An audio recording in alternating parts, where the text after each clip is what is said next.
Salut tout le monde, c'est Raikou. On se retrouve aujourd'hui sur un gameplay sur Crysis 3 en compagnie de personnes. Donc c'est un gameplay solo.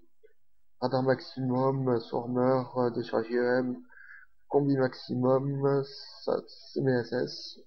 En bas vous voyez mon GT, Miwa GT tiré. Bon, c'est mon ancien compte, j'y joue pas forcément H24 dessus. Mais vous pouvez quand même y ajouter, il n'y a pas de problème. J'accepterai avec plaisir. Donc c'est un gameplay à la Feralix 3. Bon voilà, rien de spécial, secondaire grenade. Mais bon, aujourd'hui c'est pas le gameplay qui va nous intéresser. C'est en fait, je vais vous raconter des creepypastas et bon, je vais laisser le petit gameplay en fond. Ça peut être sympathique, je me suis dit, donc on va essayer. Et selon les retours, je referai ce style de vidéo ou pas. Donc, on va commencer par un truc un peu tranquille. Voilà. Game Boy Camera. La Game Boy Camera était un vieux jeu où l'on pouvait se prendre en photo, mais bizarrement, dans un tel jeu destiné à un jeune public, il y avait un message caché, au moins effrayant. Il y avait une option mini-jeu. Éditer des images est une drôle d'option nommée fuite. En cliquant sur cette option, le système se fige et laisse place à un visage inquiétant, ainsi qu'une musique stressante et désagréable, accompagnée d'un texte étrange en anglais. Where are you running from? Qui veut dire en anglais qu'est-ce que tu fuis? Plutôt flippant déjà. Polybus. Je sais pas si je prononce bien, mais bon, au pire, c'est pas grave. Un jeu d'arcade créé en 1981 qui est supposé être une création du gouvernement qui cause aux joueurs des hallucinations, des cauchemars et des états suicidaires. Le journal. Le récit d'un jeune biologiste qui s'amuse pendant ses heures perdues à créer un petit royaume d'insectes dont il est le soi-disant dieu. Ces dernières deviennent progressivement dangereuses et incontrôlables. Après avoir essayé de les tuer en vain, le jeune homme se fait dévorer par ses créations devenues d'énormes monstres assoiffés de sang. C'est l'une des premières creepypastas écrites en français. Hate Talk. Une version française sur le deep web de Facebook qui serait en réalité un réseau de tueurs en série. Cela permettrait d'organiser un meurtre sans le savoir d'une personne choisie dans ses amis et payée ensuite sous peine de représailles. Normal porn for normal people.com, un site web prétendument pornographique et actuellement fermé où on pouvait trouver des vidéos étranges, inquiétantes, voire glauques à travers un réseau de liens du site. L'un d'entre elles met en scène la mort d'une personne. Wow, quand même, pour une personne se en live, ça doit être chaud.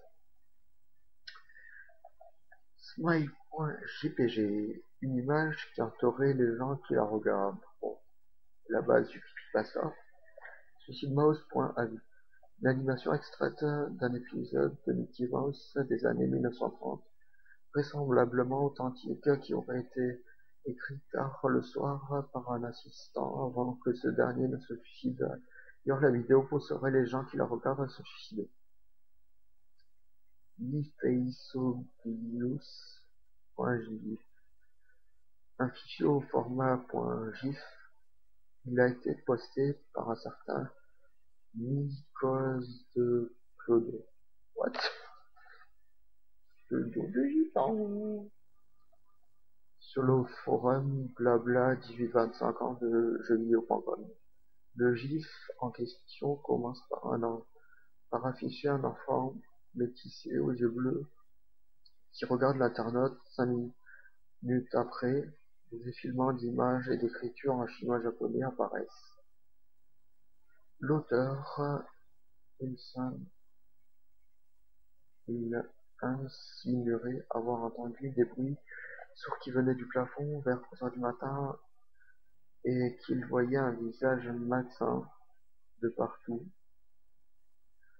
Après quelques recherches qu'ont fait les faux rumeurs sur les topics concernés, il disait que le gif en question aurait une image subliminale qui aurait pu donner des hallucinations à l'auteur du sujet.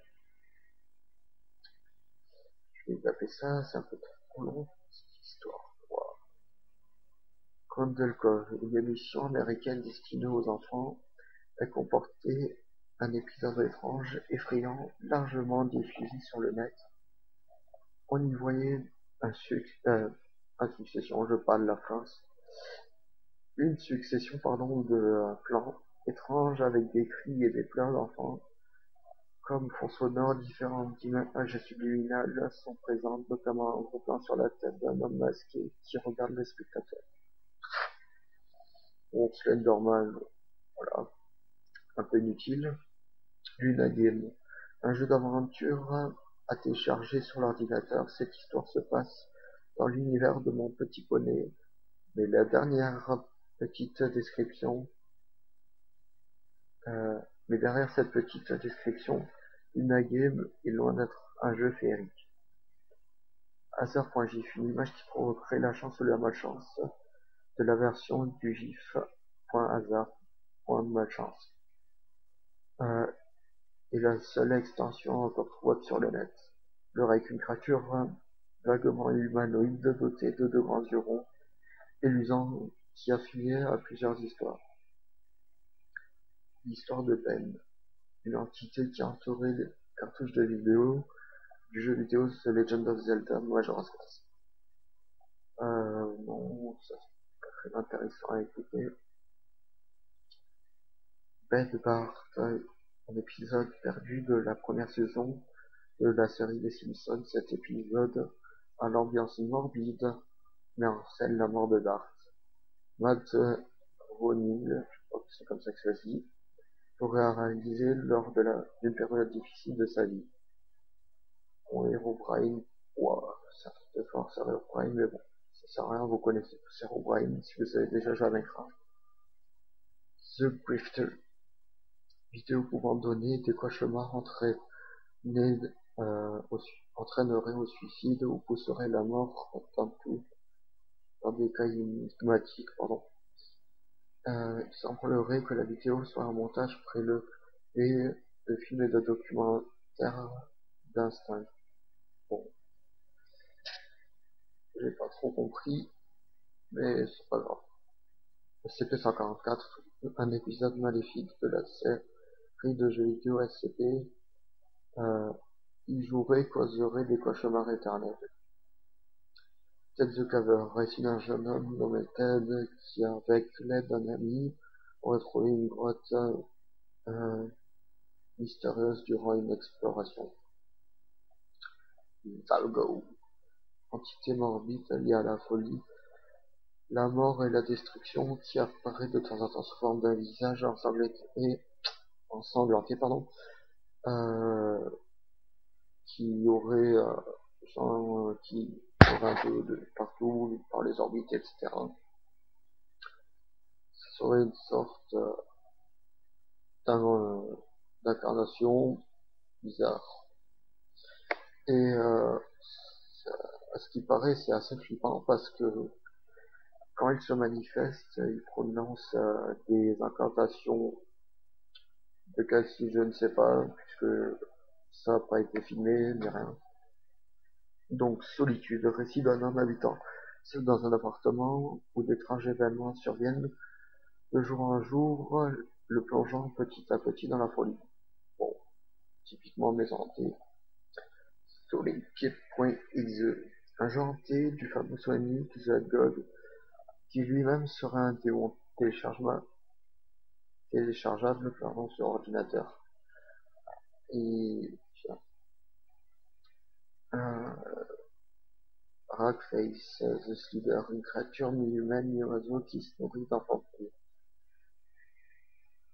Monsieur Wigmouth, petit animal ressemblant à un Farbie qui assisterait les enfants à jouer à des jeux mortels. Et il laisse Jack, plutôt flippant, une créature masquée d'un masque bleu qui mangerait les organes des personnes pendant leur sommeil, pardon. Sur ça, bonne nuit, gel. Shadow le cœur. Oh non, non, ça je vais pas vous lire parce que c'est ça, on l'a tous déjà fait, on l'a tous déjà vécu et c'est vraiment chiant après. Non, je vais pas vous lire ça, après vous allez taper un gros flip. Quoique, ouais non, j'ai pas envie, clairement, c'est moi qui vais flipper. Loading Jack, un clown qui tue et torture les enfants pour les emmener dans son triste parc d'attractions noir et blanc. Super Mario 64. Bon, les vrais connaîtront. Le reste, allez vous informer. Le tableau hanté, une version hantée du jeu Super Mario 64 où un esprit prend le contrôle et s'amuse avec le joueur. Bref, pour ceux qui connaissent la série, ça doit être un truc